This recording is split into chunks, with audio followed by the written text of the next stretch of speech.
Joining us now is Danielle Bean, co-host of The Gist on Catholic TV. Danielle, this is so fun because I love The Gist, so this is going to be... I love getting to visit another set. This is so fun. Yeah, we're right across the hall from your lovely living room or whatever you guys call your set. This is just a different area of the house. A different area of the house, exactly. Okay, so a lot of our viewers know you, but what they might not know is this past year you had quite a journey with appendicitis. Yes. Yeah, so you were on a work trip in New York City in April.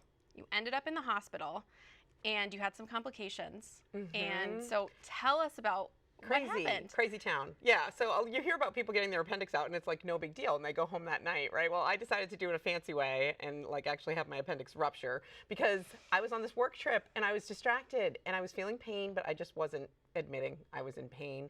And I was just busy. I was too busy to deal with it. And the number one thing I've told people since this happened to me was like, listen to your body.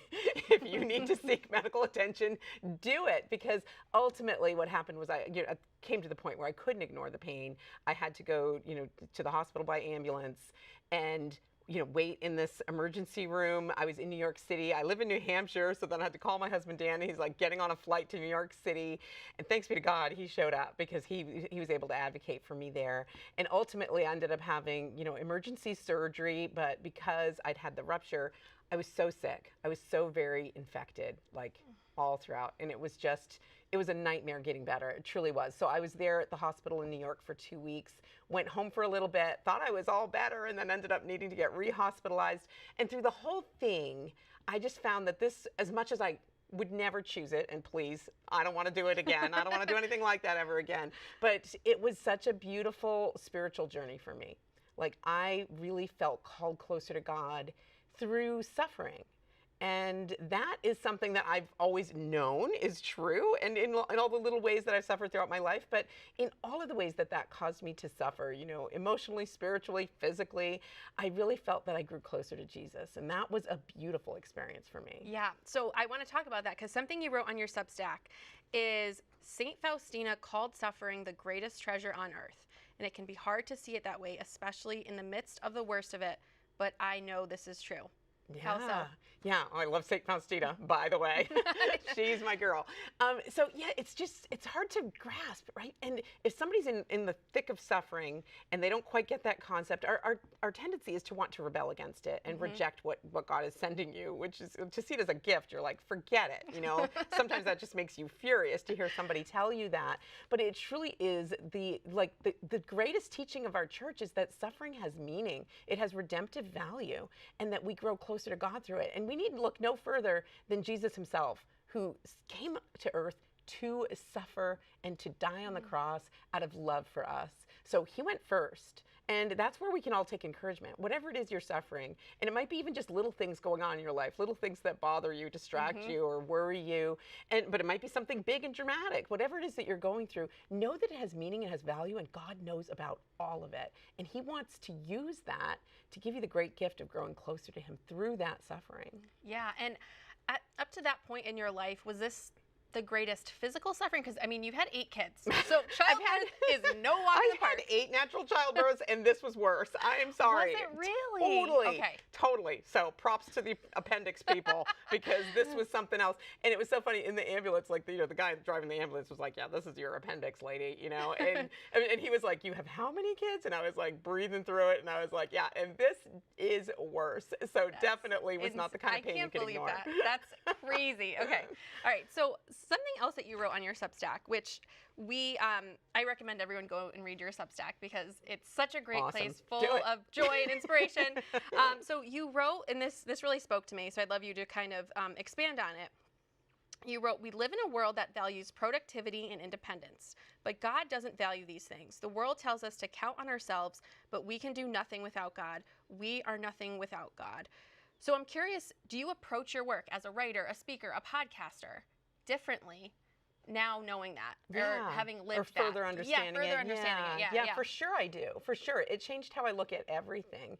And again, it's the sort of thing that you can kind of know intellectually. Like I know it up here in my head, but that truth needed to travel to my heart where I would really be embracing that God has a plan for me. And he's just calling on me to trust in him, trust in his plan, trust that he wants good things for me, and to know that I can't do any of it without him. And it's so easy when life is going well, when you're feeling healthy, when you're feeling strong, getting all the things done, checking everything off your list. It's so easy to like leave God out of that equation without ever even meaning to. We just get busy and we get distracted. So that's actually part of the gift of suffering as well, is that it interrupts us and it makes us realize I'm nothing without him. And ultimately, that's what every one of us needs to know. Yeah, and you're so helpless on that operating table. Oh, for sure. Right? You're just like, I can't do anything about this. I need these other people that are right there to do the job. And yeah, it's just, I had 2 C-sections, which was not the way I had wanted to give birth. Of course. But it ended up that way.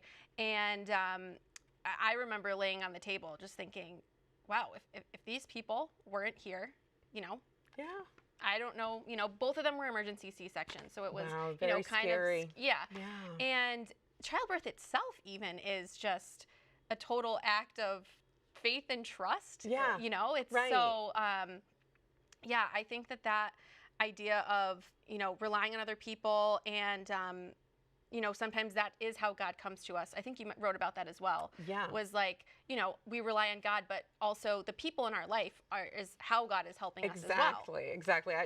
In that time that I spent in the hospital and in recovery afterwards, you know, the people in my life who were supporting me, even people here at Catholic TV who were praying for me, and I was having people reach out by email. It was so beautiful to see, you know, the communion of saints like that at work. We're part of this greater community, and we're meant to be encouraging and supporting each other, praying for each other, offering up for each other. I had my older sister offering up for me in the most beautiful ways, very specific, and was texting me every day. And that was so encouraging to me to know I wasn't alone in that. Yeah, that's so beautiful. And I know you wrote about that too on your Substack, your older sister. And I thought that was so sweet. I know. So beautiful. I love her. Yeah. Love you, Len. Okay, so I want to talk about motherhood a little bit because we're on opposite ends. I have an infant and a toddler. And all of your children are 18 plus. Right. So, I mean, I just tell me, give me some advice. Just like, you know how it is.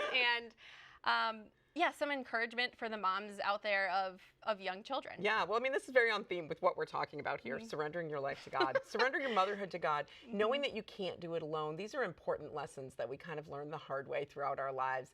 And motherhood for me has been, and it's an ongoing thing, a series of letting go, learning to let go of what we can't control, loving these little human beings so much. And especially when they're little, you can feel like I can control their environment. I control the clothes they're wearing and, you know, everything. I control where they're going to school. And ultimately, though, as they grow older and grow more independent and take on new things, it's about letting go of that false sense of control, because it's an illusion anyway.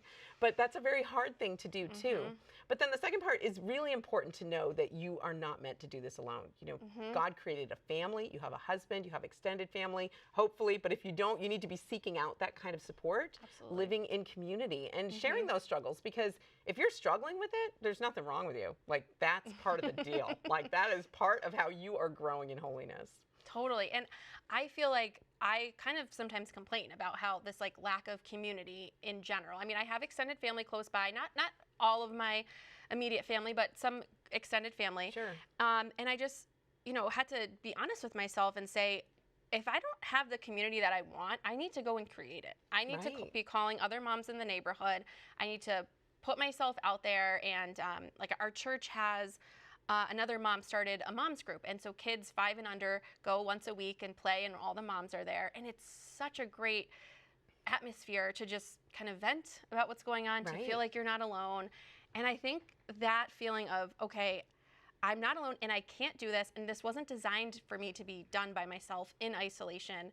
Exactly. Is really humbling, right? Yes, because we want to think we can do it all on our own. I've got it all together. I don't need any help, but that's not true ever. Yeah, and so I feel like we have more time that we spend with our extended families than before we had kids, because it just brings more people together, you know? Yes, absolutely. So, but it is, I am curious too, did you ever get to a point where you were just like, you know what, the house is not going to be spotless every day. Because it's definitely not at my house. Yes. And it bothers me.